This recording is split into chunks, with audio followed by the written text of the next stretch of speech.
السلام علیکم خواتین و حضرات۔ مرزا اسد اللہ خان غالب کی غزل کسی کو دے کے دل کوئی نوا سنجے فغاں کیوں ہو، اس کے چند اشعار کی تشریح اور مشکل الفاظ کی معنی ہم آپ کی خدمت میں کل پیش کر چکے ہیں، تو اب آگے چلتے ہیں۔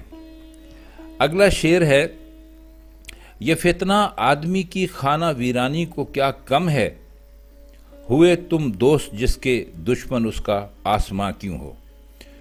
وہ اپنی غزل میں اپنے اس شعر میں کہنا چاہ رہے ہیں، خانہ ویرانی کہتے ہیں بربادی کو، تو وہ کہہ رہے ہیں کہ بھائی یہ فتنہ جو ہے، یہ آپ کی دشمنی والا، آپ کی دوستی والا یہ فتنہ آدمی کی خانہ ویرانی کے لیے کیا کام ہے، یعنی اس کو برباد کرنے کے لیے کیا کام ہے۔ آپ کی دوستی میں تو نری بربادی ہے، تو اگر جس کے آپ دوست ہو گئے اس کا دشمن آسمان کیوں ہوگا۔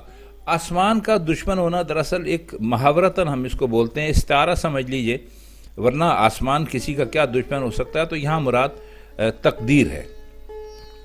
اگلا شعر ہے کہ یہی ہے آزمانا تو ستانا کس کو کہتے ہیں، عدو کے ہو لیے جب تم تو میرا امتحان کیوں ہو۔ اب اس میں صرف ایک لفظ مشکل ہے، وہ ہے عدو۔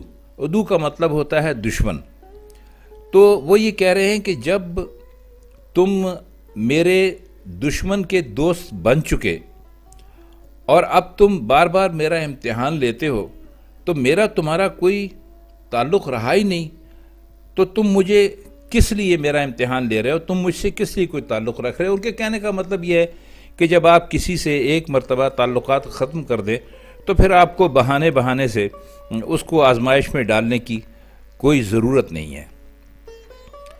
اگلا شعر ہے: کہا تم نے کہ کیوں ہو غیر کے ملنے میں رسوائی، بجا کہتے ہو سچ کہتے ہو پھر کہیو کہ ہاں کیوں ہو۔ اب ان کا محبوب جو تھا وہ ان کے عدو کے ساتھ ملنے لگا اور اس نے ان سے کہا کہ اس میں رسوائی والی کون سی بات ہے، تو وہ طنزاً کہہ رہے ہیں کہ جی آپ نے بالکل ٹھیک کہا، آپ کبھی غلط بات کہتے ہی نہیں ہیں، آپ بالکل درست کہتے ہیں، سچ بولتے ہیں، آپ ایک مرتبہ پھر یہ بات کہیے، ہم ایک مرتبہ پھر کہیں گے کہ ہاں آپ بالکل درست کہتے ہیں، آپ کی بات غلط نہیں ہے۔ تو یہ ایک طرح کا طنز انہوں نے کیا ہے اپنے محبوب پر۔ اگلا شعر ہے، بلکہ آخری شعر ہے، مقطع ہے اس غزل کا: نکالا چاہتا ہے کام کیا تانوں سے تو غالب، تیرے بے مہر کہنے سے وہ تجھ پہ مہرباں کیوں ہو۔ اب اس میں کچھ سابقہ جو تعلقات رہے محبوب سے اس کا بھی ذکر ہے، تو وہ کہتے ہیں کہ پہلے تو آپ ان کو تانے دیتے رہے کہ آپ بے مہر ہیں، آپ ہم سے محبت نہیں کرتے، آپ ہر جائی ہیں، آپ بے وفا ہیں۔ تو جب آپ اتنا کچھ کہہ چکے اور آپ اب اس بات کی توقع رکھ رہے ہیں کہ وہ ہم پہ مہربان بھی ہو جائیں گے، تو یہ ممکن نہیں ہے۔ جب آپ پر وہ نامہرباں ہو چکے آپ کی ان حرکتوں کی وجہ سے، آپ یہی کہہ لیجئے، تو پھر بہت مشکل ہے کہ اب آپ یہ تانے دیں اور پھر سمجھیں کہ شاید میرا مطلب ہی نکل جائے گا۔